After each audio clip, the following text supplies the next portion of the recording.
Il était 13 heures. C'était un lundi, le premier jour ouvrable de la semaine. Ada avait quitté son bureau plus tôt avec l'intention de rendre visite à ses avocats à Lagos. Son chauffeur essayait désespérément d'arriver à temps et de la ramener chez elle, mais cela s'avérait difficile car, comme d'habitude, le trafic de Lagos les empêchait d'atteindre leur destination. « S'il te plaît, James, fais un effort. J'ai besoin de voir l'avocat pour quelque chose de très important.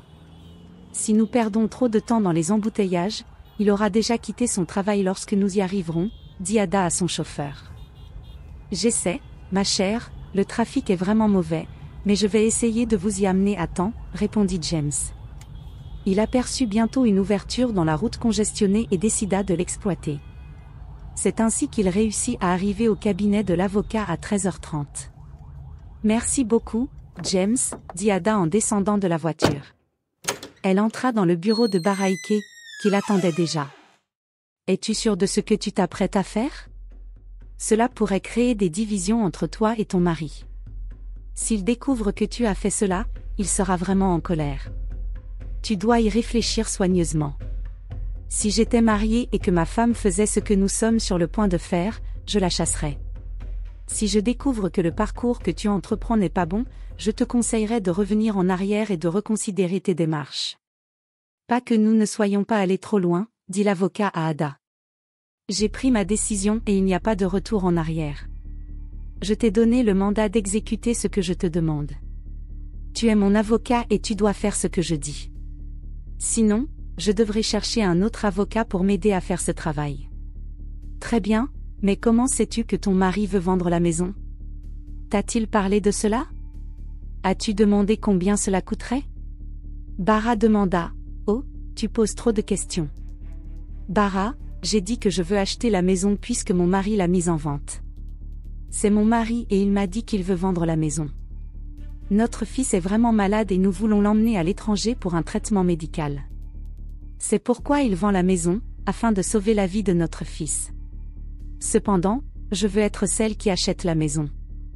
Je ne veux pas qu'une autre personne l'achète, car j'aime beaucoup cette maison. Mais madame, puisque vous avez l'argent que votre mari recherche, pourquoi ne pas simplement le lui donner pour emmener votre fils à l'étranger pour un traitement médical? Pourquoi voulez-vous acheter secrètement la maison de votre mari? Je ne pense pas que ce soit approprié, répondit l'avocat. Je t'ai dit ce que je pense. Si tu ne veux pas le faire, je chercherai simplement un autre avocat. Qu'est-ce qui est sûr? S'il te plaît, je veux que cet accord soit conclu cette semaine. Je veux que tu approches mon mari et que tu lui fasses savoir que tu as trouvé un acheteur pour la maison. Commence le processus pour les papiers en utilisant le nom de ma société immobilière secrète pour acheter la maison pour moi. Mon mari n'est pas au courant que j'ai une société immobilière. Utilise la société comme acheteur. Je mettrai les fonds disponibles dès que l'affaire sera conclue, comme indiqué, dit l'avocat. Sur ce, elle se leva et quitta le bureau. Son fils Uchi avait été diagnostiqué avec une grave maladie rénale, et son mari avait pris la décision de l'emmener à l'étranger pour un traitement médical. Le problème était qu'il n'avait pas assez d'argent, il allait vendre sa maison pour récolter des fonds. Ada était très riche, mais son mari ne le savait guère. Elle possédait une société immobilière et également une société de transport avec des flottes de bus qui circulaient entre les États. Elle avait décidé qu'aucune autre personne n'achèterait la maison que son mari s'apprêtait à vendre. J'ai l'argent, pourquoi une autre personne achèterait-elle la maison de mon mari? Ada conclut en montant dans sa voiture pour rentrer chez elle après avoir vu l'avocat. Elle avait conclu que le mieux était d'acheter la maison de son mari et de la garder pour elle-même. Plus tard cette semaine-là, l'avocat contacta le mari d'Ada et ils finalisèrent l'accord concernant la maison. Ada paya 75 millions de Naira pour le bâtiment de 2 étages. L'argent fut payé au nom d'une société immobilière secrète dont son mari n'était pas au courant. Vous et votre famille avez juste 2 semaines pour quitter la maison. Mon client veut utiliser la maison pour autre chose et ne veut que personne n'occupe la maison à partir de 2 semaines, dit Bara à Ada. Elle vit à l'étranger et vient au Nigeria pour inspecter le bâtiment dans 2 semaines. Bara ajouta, dès que le paiement de la maison est effectué, je peux t'assurer que tu n'auras aucun problème à ce sujet. Nous déménagerons dès que nous trouverons un appartement à louer, répondit Ada à l'avocat. La nuit suivante, après être allée se coucher, Ada dit à son mari qu'elle avait trouvé une maison à louer pour eux. Vraiment?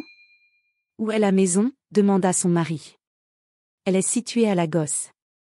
J'ai personnellement visité la maison et je l'ai trouvée convenable pour nous. C'est un bâtiment de plein pied avec 4 chambres et le loyer est de 10 millions de naira par an. C'est bon marché et nous pouvons nous en sortir ainsi jusqu'à ce que les choses s'améliorent pour nous. Très bien, nous irons la payer demain, répondit son mari. Ce que la maison dont Ada parlait appartenait également à elle, elle l'avait achetée 2 mois auparavant en utilisant sa société immobilière. Le lendemain, Ada et son mari se rendirent à la maison. Ada avait informé son avocat que son mari venait payer le loyer, alors il se rendit disponible. Mon ami, je vois que vous possédez beaucoup de maisons dans la ville de Lagos, dit-il en voyant que c'était le même avocat qui avait organisé l'affaire lorsqu'il avait vendu sa propre maison. Oui, monsieur, nous sommes une grande entreprise immobilière, répondit l'avocat. Le mari d'Ada transféra les 10 millions de naira pour le loyer de la maison sur un compte fourni par l'avocat. C'était sa femme qui avait reçu l'alerte.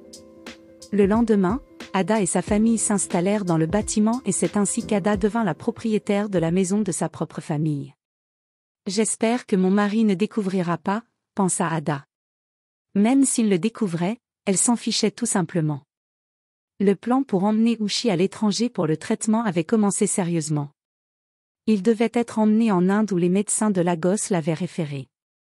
Son père avait demandé des visas pour lui et sa famille, ils avaient été informés d'attendre 2 semaines pour qu'il soit prêt, mais ils avaient une autre entrevue pour finaliser le processus de visa. Ada avait ses propres plans pour compliquer les choses pour son mari. La vérité est qu'elle ne voulait même pas qu'Ushi soit traité à l'étranger, elle voulait qu'il meure.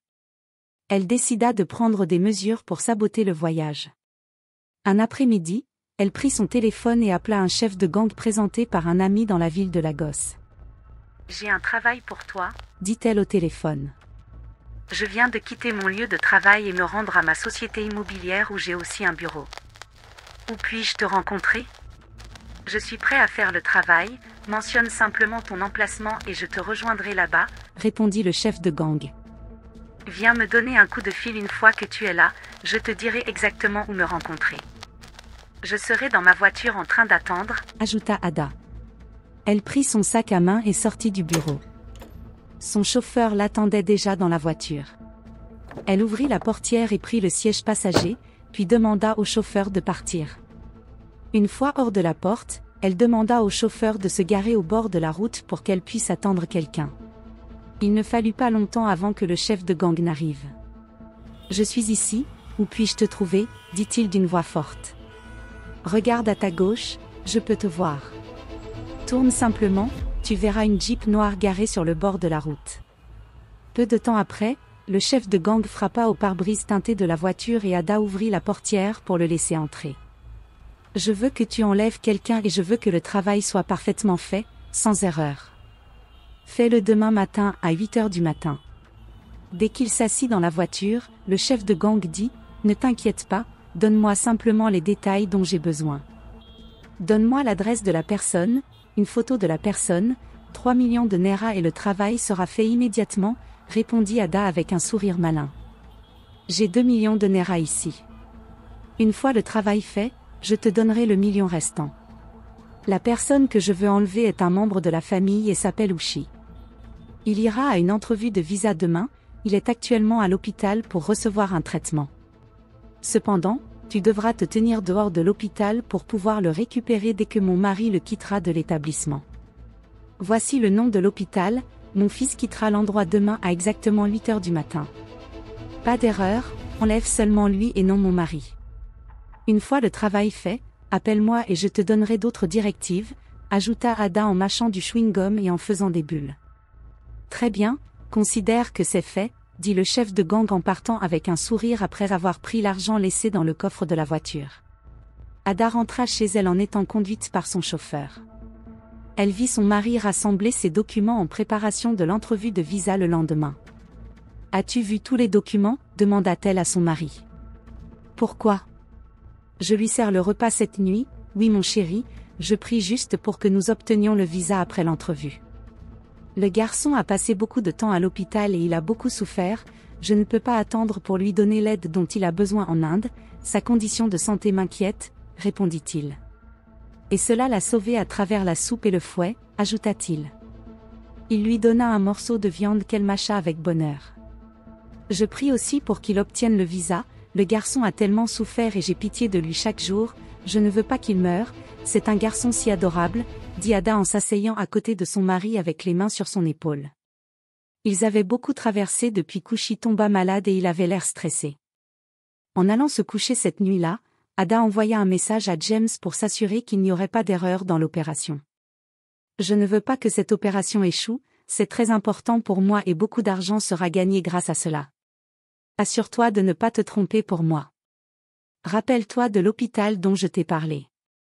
Je t'ai dit d'être à la porte à 8 heures et aussi de ne pas enlever mon mari, seulement mon fils doit être kidnappé, sans erreur, s'il te plaît, écrivit-elle dans le message WhatsApp qu'elle envoya avant de s'endormir. Le lendemain, les événements se déroulèrent exactement comme Ada les avait planifiés. Les kidnappeurs, lourdement armés, enlevèrent Ushi alors qu'il était conduit hors de l'hôpital par son père.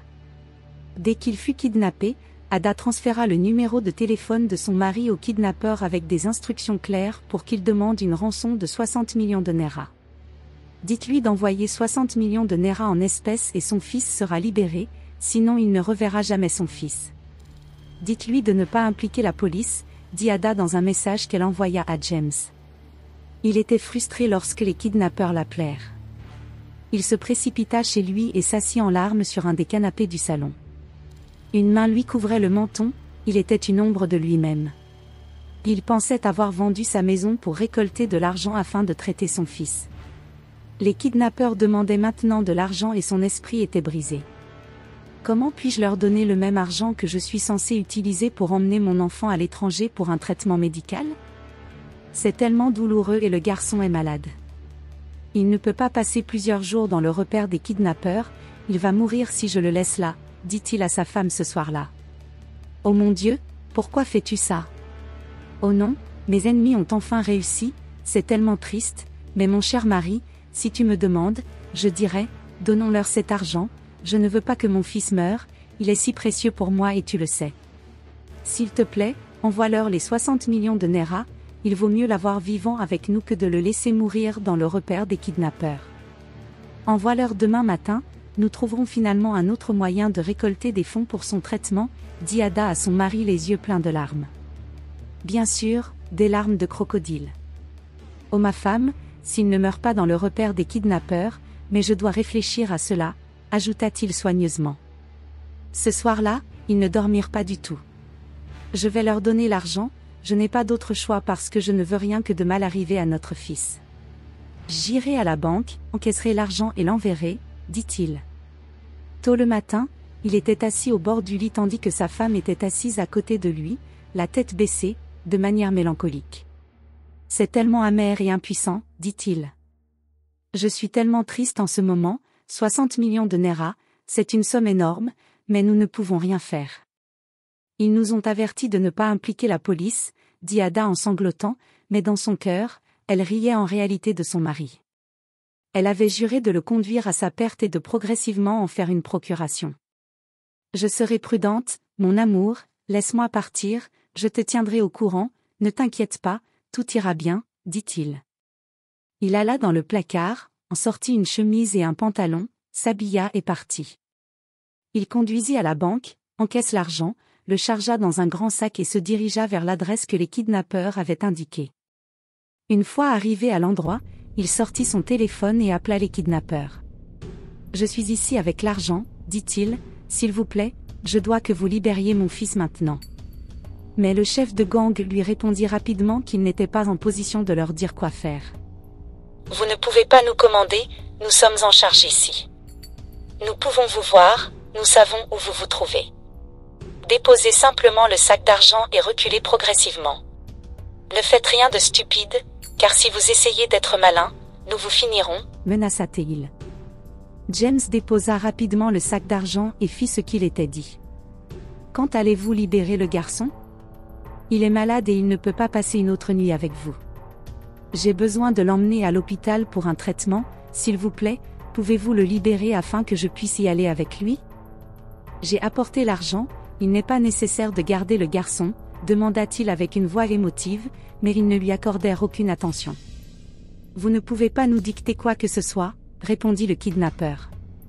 De plus, nous devons vérifier l'argent que vous avez apporté pour être sûr qu'il n'est pas faux et pour nous assurer que tout est complet comme nous l'avons convenu. Ensuite, nous pourrons libérer votre fils et vous dire où le récupérer. Déposez simplement l'argent et rentrez chez vous, dit le kidnappeur. Il raccrocha avant que James n'ait la chance de dire autre chose. Ces gens veulent que mon fils meure, dit-il en déposant l'argent et en rentrant là où il avait garé sa voiture. Il ouvrit la portière et monta dans la voiture, en transpirant comme un chèvre de Noël à cause de la pression et du stress émotionnel qu'il subissait. Il alluma la climatisation pour recevoir de l'air frais. Si ce garçon meurt, je ne pourrai pas me pardonner. Je dois tout faire en mon pouvoir pour sauver le garçon et le garder en vie. Il refusa de rentrer chez lui comme les kidnappeurs l'avaient ordonné et jura dans son cœur de rester dans sa voiture jusqu'à ce que son fils lui soit rendu. Mais peu de temps après, son téléphone sonna et les kidnappeurs revinrent chercher son fils. Le chef de gang dit « Ton cœur s'est allégé », il sauta de la voiture et courut vers l'endroit où il vit son fils qui l'attendait. « Oh mon fils, je suis désolé que cela te soit arrivé. À partir de maintenant, je ne laisserai plus ce genre de choses t'arriver, » dit-il en menant son fils dans la voiture et en le conduisant directement à l'hôpital. « J'ai perdu l'argent, mais au moins j'ai récupéré mon fils », dit-il en naviguant dans les rues de l'hôpital et en entrant dans les locaux. Il fut admis à nouveau pour un contrôle médical, heureusement, il était en très bon état, au moins pas pire qu'avant l'incident de kidnapping. Il ne rentra pas chez lui mais passa la nuit à l'hôpital avec son fils. Sa femme, Ada, vint les rejoindre mais partit immédiatement après l'aube.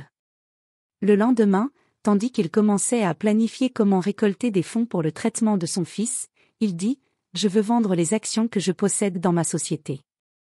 Je possède 85% des actions de la société, mais compte tenu de ce qui vient de se passer, je vais devoir les vendre, » dit-il à sa femme qui était trop heureuse d'entendre ce que son mari disait. En réalité, c'est un hôtel qui possède 5 grands hôtels. Je suis tellement fière de toi, mon mari, tu fais de ton mieux pour notre fils. Comme j'aimerais avoir de l'argent, je te l'aurais donné à utiliser au lieu que tu vendes tes actifs.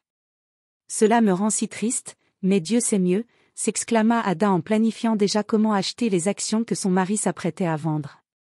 Une fois la conversation terminée, Ada prit son téléphone et envoya un message au directeur de notre société immobilière, « Il y a une entreprise dont je veux que nous achetions les actions. Une entreprise vend 85% de ses actions, nous allons les acheter et étendre nos opérations dans les hôtels et l'hospitalité. Prépare un devis, je t'enverrai les détails, » dit-elle au directeur dans le message. Je vais tout acheter ce que tu possèdes, ta société deviendra la mienne. Je vais te donner une leçon afin que dans ta prochaine vie, tu ne plaisantes plus avec une femme comme moi, pensa Ada dans son cœur. Une fois le message envoyé, elle alla se coucher et dormit paisiblement, sans aucune inquiétude, contrairement à son mari qui avait du mal à dormir. Le lendemain, James l'appela. Elle le rencontra, récupéra les 60 millions de Naira que son mari avait payés comme rançon pour sauver Ushi. Heureuse, elle lui donna 10 millions de Naira. Mon prochain objectif est de m'assurer que j'achète la société que mon mari est sur le point de vendre. Je ne dois pas échouer du tout, je le rendrai pauvre, il apprendra une leçon amère de ma part, dit Ada en ramenant le sac d'argent dans sa voiture. Elle partit pour son bureau, posa l'argent sur sa table et commença à l'organiser avec joie. L'affaire est conclue, nous avons acheté les actions dans la société de ton mari, qui t'appartiennent désormais. Tu es maintenant le propriétaire de tous les hôtels que ton mari a construits. Félicitations, dit le directeur de la société immobilière d'Ada. Une semaine plus tard, son mari annonça son intention de vendre ses actions majoritaires, et Ada fut submergée de joie en entendant la nouvelle. Oui, c'est une bonne nouvelle, mon rêve se réalise progressivement. Je rendrai mon mari pauvre et riche, je lui donnerai une leçon, pensa Ada immédiatement. Elle raccrocha le téléphone, se rendit au restaurant pour boire un bon verre et manger pour célébrer son accomplissement. De son côté, son mari réalisa qu'il avait vendu pour 150 millions de Naira les actions dans ses entreprises. Il n'était pas au courant que sa femme avait acheté les actions. En même temps, Il était heureux d'avoir maintenant l'argent pour emmener son fils Uchi à l'hôpital à l'étranger. Je suis si heureux de pouvoir obtenir le traitement dont mon fils a besoin, dit-il. Il réussit à obtenir un visa pour son fils et lui-même, et ils étaient prêts à voyager en Inde le lendemain. Il se rendit à l'hôpital pour chercher Uchi afin qu'il puisse se préparer. Il rentra chez lui le soir et plaça les documents de voyage dans sa chambre privée. Après avoir fini de manger son repas du soir, il alla dans sa chambre, emballa ses affaires, mit le visa et tous les documents de voyage dans sa mallette et la ferma. Tout était prêt pour partir le lendemain matin. Ada fut celle qui aida à les conduire à l'aéroport avant d'aller au travail. Elle les déposa immédiatement, retourna et se rendit à son bureau. Lorsqu'elle arriva à son bureau, elle reçut un appel de son mari. « S'il te plaît, as-tu vu nos documents de voyage ? Les visas, les billets d'avion et nos passeports. Je ne les trouve pas dans mon sac. Je suis sûre de les avoir mis dans mon sac hier soir. As-tu vu les documents ? Demanda-t-il, la voix montrant qu'il était en détresse parce qu'il ne pouvait pas voyager sans visa et billets d'avion. Je ne les ai pas vus. Je veux dire, je ne sais même pas la couleur des documents. Tu te souviens ? Tu ne me les as pas montrés quand tu es rentré de l'ambassade, n'est-ce pas ? Tu ne les as pas mis dans ton sac ? Où les as-tu gardés hier soir ? Demanda Ada avec un sourire dans son cœur. Elle riait de son mari car elle savait qu'elle était celle qui avait volé les documents. Elle les avait volés la veille au soir. Pendant qu'elle parlait à son mari, les documents étaient sur sa table. Je suis très sûre d'avoir mis les 2 passeports dans ma mallette. Je les ai mis avec un billet d'avion que j'ai acheté la semaine dernière. C'est étrange, je veux dire, totalement étrange. Je ne sais pas ce qui se passe. Nous sommes prêts à voyager et je suis sûre que nous pouvons encore faire le voyage. Après tout ce que j'ai traversé pour obtenir les visas, regarde ce qui se passe, je ne sais pas ce qui m'arrive, c'est comme si mes ennemis voulaient que mon fils meure. Calme-toi, mon amour, s'il te plaît, ne te tracasse pas trop. Une chose est certaine, Dieu est de notre côté et nous surmonterons tous ces défis. Notre fils ne mourra pas, nous vaincrons tous les ennemis qui travaillent à notre destruction. S'il te plaît, reste calme, je viens à l'aéroport tout de suite pour vous chercher. Ada prit ses clés de voiture et commença à conduire vers l'aéroport de Lagos, qui n'était pas trop loin de son lieu de travail. En chemin, elle acheta 2 plateaux de jollof rice et de poulet frit pour son mari et son fils. Lorsque tu les inondes d'amour et d'affection, ils ne sauront pas que tu es l'ennemi dans la maison. Il n'y aura aucune raison de me soupçonner.